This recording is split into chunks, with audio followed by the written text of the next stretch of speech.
Hello, I'm Kelly Zimmerman with eXp Realty. And I'm Cailey Michelle with Premier Mortgage, and welcome to another episode of Cailey and Kelly in the Backyard. With margaritas. Yes. And we got our cups back. Yes.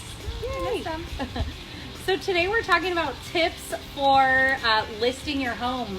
The market is nuts right now, and a lot of people are considering what it looks like to maybe cash in their equity and put their home on the market, and we have some tips for you. Yes, it's like, how do you be a great seller in a seller's market? You know, you still have value there that you need to consider. I think one of them is not taking the opportunity of maybe getting an off-market buyer to come in and buy your property. It seems like it might be easier, but you could be leaving a lot of money on the table. And Kelly, tell us a little bit about that. Yeah, so a lot of buyers are putting pressure on sellers. Hey, accept my offer because I've had a hard time, but know that you could be leaving some money on the table. A lot of homes on the market are getting multiple offers. So Above yes. High offers. So if they're going to show you a bunch of comparable properties and say, no, your home's worth about this, I think this is a fair offer, you get a second opinion. Get a second opinion. Yeah, absolutely. Because there's a lot of, even if the home, maybe they're right, maybe the home is valued at that amount based on the comps in the area, but there's so many above asking, like above, making up the difference in cash from buyers right now that you could just have cash money in your pocket, even if your home only appraises for a certain amount. Yes, absolutely. And then another tip is when you are getting ready to put your home on the market, it's going to happen really fast. So just having a lot of planning beforehand can really help you. One of the ideas that I had recently for a client that had a lot of toddlers was he went to a hotel for 2 days with his family so that we could open up his home for multiple showings. I think we had around 30 showings. Wow. And his family was, at the hotel, hanging out at the pool. They didn't have to do a lot of cleaning or Staycation. Yes, they didn't have to do a lot of cleaning or have the stress of, their home being shown multiple times throughout the day. So right. I really loved that strategy. If you can't go to a hotel, just set aside blocks of time each day for your agent to set up those showings. It can become overwhelming when you have, so many people wanting to get in there and take a look. Right. You can only stay at a park with your kids for so long. Yes. It's like you take the dogs, you take the kids, everybody's got to go. And if you're doing that every couple of hours, it can be exhausting. And, it's still your house.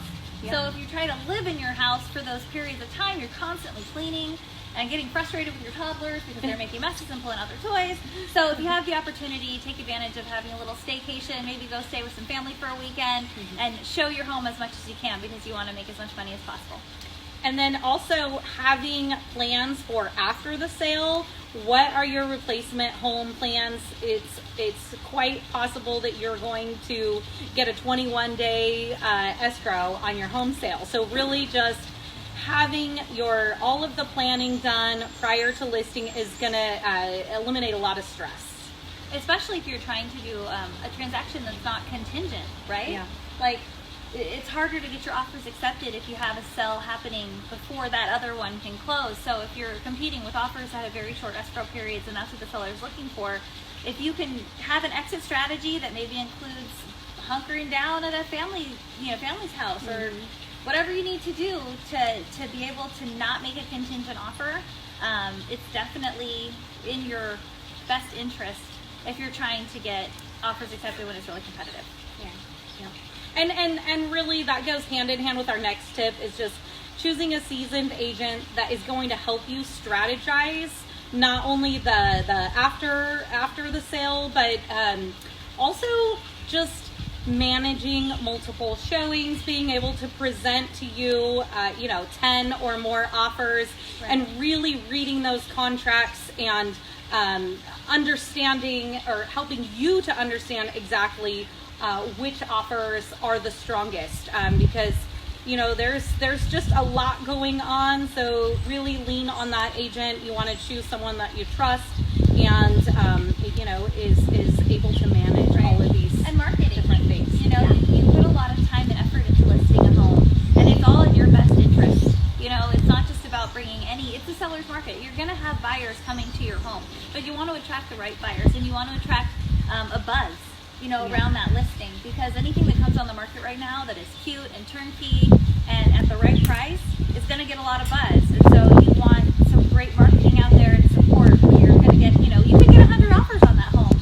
So do you have a seasoned agent that can look at 100 contracts and say, this is a keeper, this is a keeper, this is a keeper? Obviously you present them all, but you can delineate between a good offer and one that's really not worth entertaining. Absolutely, yeah. And definitely not the time to skimp on marketing just because everything's selling so quickly. Don't skip on the professional photography, the videos, staging. All of those things are just as important in this market as they could be in a slower market. So those are our tips for today, and we hope you guys are enjoying this beautiful weather. Do we know when we're going to be announcing who the winner of our Home Goods $50 gift card? It's the last Friday in April. So we got a few weeks. All right. And you guys have multiple opportunities to enter into that giveaway. So you're going to LCS this video, Please. or any of the others that we've already posted. Right. And thank you so much for supporting us and watching our show. Cheers. Cheers.